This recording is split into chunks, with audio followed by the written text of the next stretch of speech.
the US was founded on the belief that everyone has a right to life, liberty, and the pursuit of happiness. But I kind of am starting to feel like maybe the pursuit of happiness was a lie.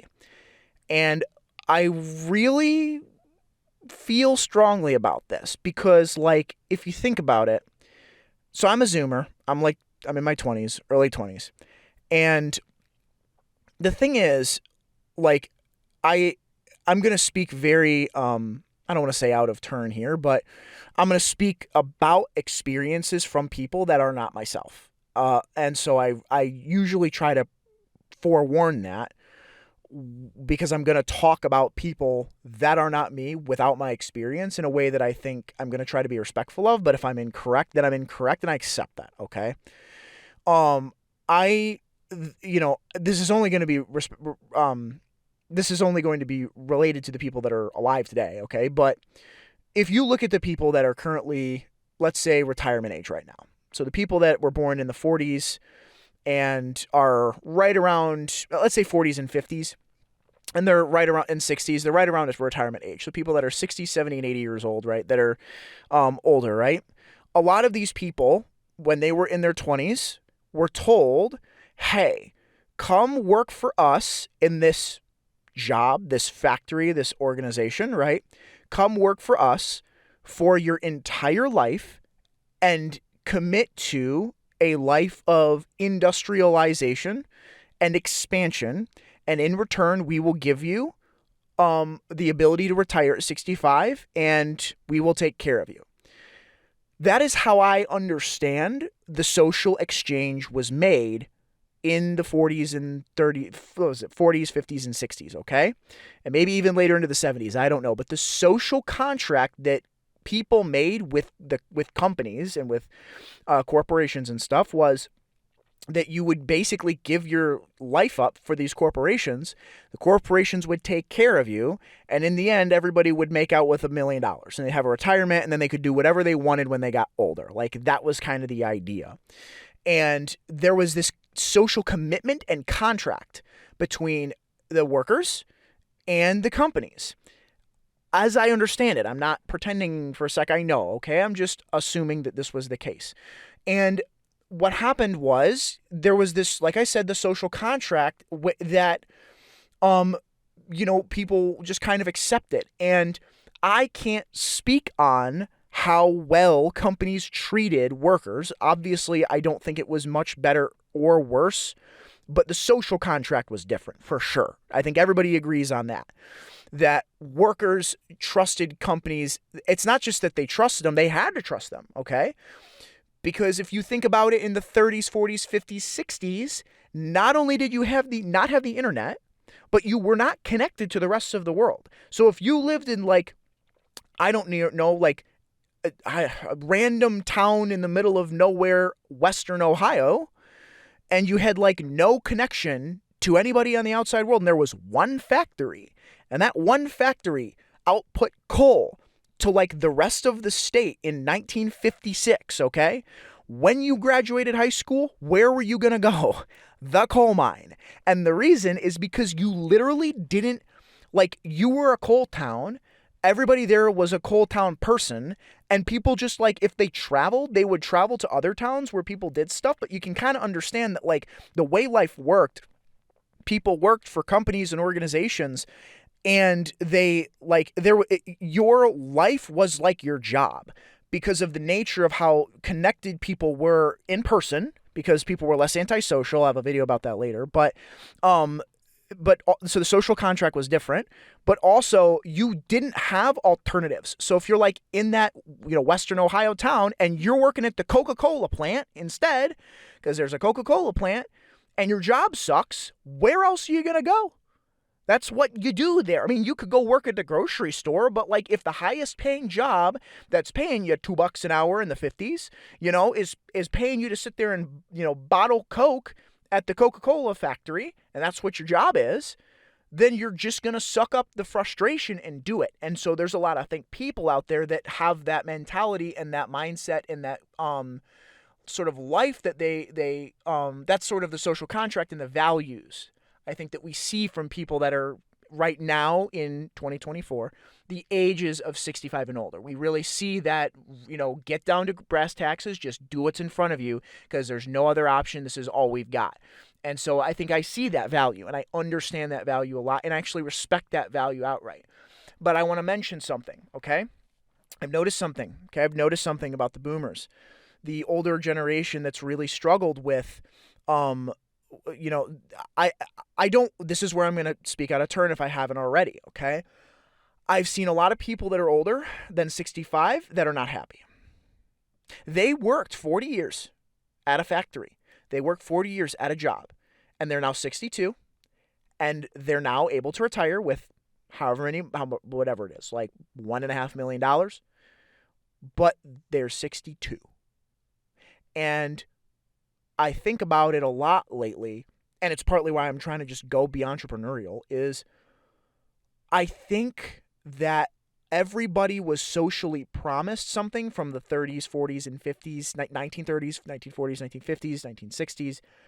I think that social promise of not only improving the world through industrialization, but also the social promise of you come in here, you work for us at this company, we take care of you, which hopefully I hope they did. I don't know, but I know there was unionization. I know all that stuff, but these companies are going to take care of you.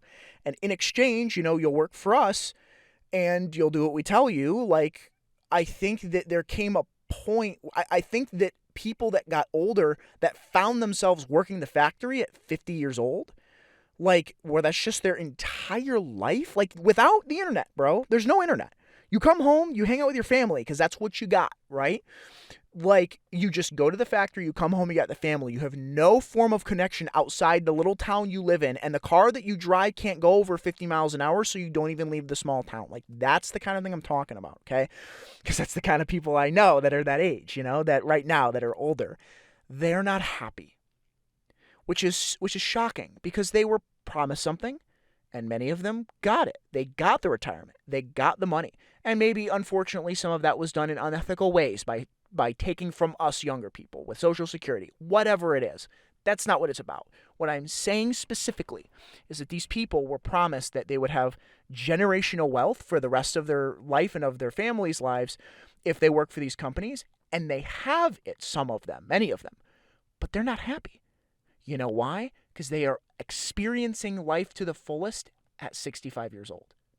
Not 30, not 25, not 37, not 40. They're experiencing life at the retirement age of 65 when they have to have a walker, when they have 3 or 4 different medical conditions that are keeping them, that's sucking their Social Security check because they have all these health conditions because they're old. It's like the pursuit of happiness is what was promised. It's like happiness is something that you're going to get at the end of your life. You're going to have all this money at the end of your life, and it's going to make you happy. And from my personal experience meeting people like this, it's not necessarily the case. That money is not going to make them happy. And we have tons of people out now that are saying, much younger people that are entrepreneurs that are 25, 30, 35. If there's anything I hear them saying that I think is 100% accurate, that I actually believe, is that they say money does not make you happy. And it's 100% true, because money, the more you have, I do believe it genuinely becomes meaningless at some point, because you're like, I could just go buy a Porsche. It means nothing because I could go buy another Porsche, and it just sort of, you get disconnected from your income, right? I'm not at that stage. Like, I don't have anything close to that, but money in and of itself doesn't make people, I don't think, happy. And I think these people that are older realized, I'm wondering if many of them are realizing that they spent their whole life like in a way that where they were working terrible jobs in factories and in environments that caused lung cancer and COPD and other things, and mesothelioma diagnoses and just all this different stuff. They did the work, and they did it because they were like, someday I'm going to have the retirement money to stop. I'm going to have the retirement money to stop. And they get there, but they're old, and they realize it didn't make them happy. And then they're grouchy, and they're old, and they're grouchy, and they realize that the money wasn't enough. The money doesn't sustain them. There needs to be more meaning in life than just the money. And like, this all comes down this all culminates, like I said, in the belief that I don't know that the pursuit of happiness in and of itself is enough. Because if you think about it, it's just a promise for a pursuit. It's not life, liberty, and happiness. It's life, liberty, and the pursuit of happiness. You can chase happiness forever. You can always run around trying to be happy and failing, which this gets a little more maybe political and opinionated, but you could make the case that the chasing of happiness being going out and buying stuff and spending money and stimulating the economy, that's the pursuit of happiness. Oh, I want this couch. Oh, that one doesn't make me happy. Oh, that one might make me happy. Do you see how that doesn't really fulfill you, And I think that people thought that was what was going to happen when they had all this money at 65 and they could go do whatever they wanted. And it just didn't make them happy because they realized that the money spent, that working so hard for that money wasn't enough because they had the money and it didn't make them happy. Now, obviously, is that every older person? Of course it's not. But I know a ton that are in that situation and where they're just not happy at an older age with tons of money.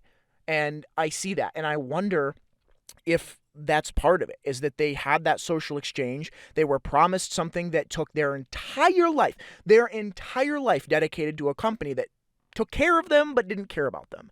And, that had a bottom line, that had just, and so I say this now to flash forward to today where the social contract is different. The social contract is, there's so many social contracts that people our age see. One example is you'll own nothing and be happy. Another social contract is companies don't care about you. So companies don't trust me and I don't trust them. So how can I get hired? I can't because they're just going to fire me in 2 years or replace me, right? If I don't trust companies and they don't trust me, then it's like, it's a wash, right? And so everybody's just walking around not trusting the sources of income that they have. And to top all that off, I'm specifically referring people my age that are in their 20s and millennials in their 30s. Every single one of us is like, retirement was promised to the people before us, but it didn't make them happy. And all of us were not promised retirement at all. And that isn't that we're not promised retirement necessarily because of draining social and stuff like that, like the Social Security. It's actually because of that social contract that we have with companies where we don't trust the company to take care of us for 40 years. You see what I mean? We not only do we not trust them, obviously, because they're a company, but like they literally aren't taking care of us today. If I apply to a job right now and get the job, it's not going to take care of me today. So how can I trust it's going to take care of me tomorrow? Well, it didn't take care of my parents, which some people have, where, dad worked the line, so he's going to take care of it. Like there are people where they had that, where dad worked the line and mom, worked at this place or worked as a nurse or something, and she was taken care of by this place. And so when, son Jimmy grows up, he's going to work the line and we know it's going to be okay because dad's getting taken care of. You see, there's none of that anymore. There's firm in New York that would pay me $55,000 to go do some job, but it's not enough to live in New York. And when I get the job, they don't really care about making me more valuable. And in 2 years, they can me because of budget cuts. It's like, so how on earth am I ever supposed to expect that I can actually get a retirement? Well, the only way to do that is for me to increase my skills over time from a business standpoint, from a problem-solving standpoint, let's say. But then that comes down to how do I take those skills and then stretch those skills out in a way that breaks past the need to be bound to a company. And we will call that running a business. Do you see what I'm saying? What I'm trying to say is I think that the promise of the pursuit of happiness was a lie. I think for the people that were older, they were promised you can spend your entire life chasing the happiness you get at retirement, and then you will only to realize it doesn't make you happy. And then the people that are our age, that are in our 30s and 20s, are like, well, that didn't make them happy, and we don't trust companies. So what are we chasing? Well, we're not chasing anything. We can't chase anything. We can't chase happiness because we know that's not going to we know the retirement isn't going to make us happy.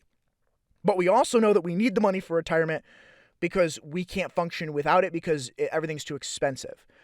And so we're like, we can't, essentially people our age are not able to lean on that pursuit of happiness and say, I'm going to my job today because, in 20 years, it's going to pay off. In 10 years, 5 years, it's going to pay off. We don't have that promise, dude. We don't have that promise. We don't have the ability to look at things outside ourselves and trust that someone else is going to take care of that. Instead, it's on us.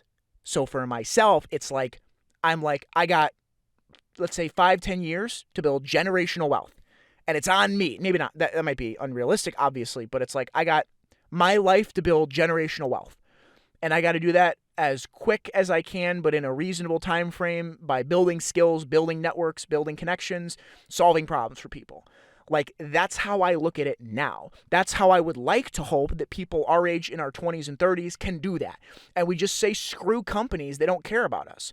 We build our own retirement. We solve problems for people on our own. We go network with people on our own. We get our own, we don't have employees because we all just do our own crap. Do you see what I mean? I think companies are always going to be around, obviously, but I don't think that I think that people are realizing, like people that are our age that are 20 and 30 are realizing companies don't care about us and they just have a bottom line and they just want to make money. And the social contract being broken, that pursuit of happiness being eradicated, we are in the pursuit itself. You can make the case that the pursuit of happiness only now has just shifted to something where I'm the one that solves that for myself instead of a company or something like that. And maybe you could make that argument, but I would like to wager that realistically the pursuit of happiness is running on a hamster wheel. Do you see what I mean? Because it's just the pursuit. You never actually, if you put a hamster on a wheel and you put cheese in front of it, it's running on the wheel trying to catch the cheese. It's the pursuit of the cheese, but you never actually get the cheese. Do you see what I mean? And I actually think, and would be willing to argue, and I think a lot of people would believe this, that you can find happiness right now. You don't need the millions of dollars. You can find happiness in the little moments and the things that you have now. You don't need to spend 5 to 10 to 20 years trying to get happy by making $10 million. That's actually what's so fascinating, is that that's a much different social contract. I know that I can be happy right now, but happy isn't going to keep me from living under a bridge. So I need generational wealth to avoid living under a bridge, and my children to avoid living under bridges. And that's a much different way of building a social order, and the social contract is just so different, you see? And so I think there's a lot of disconnect between the generations right now that I'm really starting to notice more. And I think we just don't connect. We don't speak the same language. We have different values for that reason. But be aware be aware if you're on a hamster wheel, pursuing something that isn't really going to make you happy. Maybe the goal with the United States at a certain point was for us to all just be on hamster wheels. Or maybe that wasn't the goal, but maybe companies realized, hey, we can just sell people being, machines. We'll sell you happiness. You just work for us for 40 years while we, wink, wink, nudge, nudge, hit our bottom line at, Ford or the pharmaceutical companies in the 40s and 50s and 60s. It's like, work for us and just give us your entire life and we'll take care of your retirement. I think that social contract is not only over, but the values that are there are going to go extinct. Because the lack of commitment from us and companies is just, it's just growing, and it's what's, I guess you could say, the new thing. So just don't be on a hamster wheel. Don't be on a hamster wheel in a way where you aren't aware. And if you're aware, you might not have to be on that hamster wheel. If you do have to be on that hamster wheel, maybe find a way to be happy in a way that doesn't require you to put happiness in the future. Do you know what I'm saying? So instead of being like, if I have to be on this hamster wheel, you find ways to be happy in a way that doesn't force you to delay your happiness to the future, because the odds that future is going to make you happy are slim to none.